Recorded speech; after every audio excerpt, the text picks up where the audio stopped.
Gini, saya ingin menyampaikan program visi kita Sulawesi Selatan itu adalah membangun konektivitas. Ya. Nah, kebetulan Sulawesi Selatan ini ada beberapa bandara itu sudah terbangun, termasuk Bandara Arupalaka ini. Nah, jadi saya bersama Kepala Otorita Bandara melihat langsung kondisi existing bandara ini.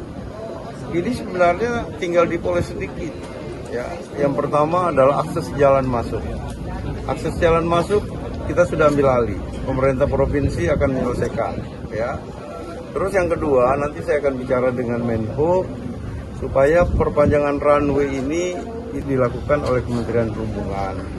Karena peralatan yang lain sudah cukup, ya, terminal juga sudah cukup.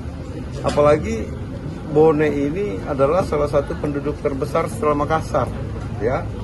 Nah, dan banyak orang-orang Bone ada di Kalimantan, ada di Sulawesi, Sulawesi Tenggara, Sulawesi Tengah dan sebagainya. Saya kira ini sangat penting. Nah, yang kedua, yang paling penting lagi adalah Bone ini adalah daerah yang sangat potensial, ya. Ini salah satu penyangga untuk Sulawesi Tenggara, nah, sehingga kita butuh akses yang lebih cepat.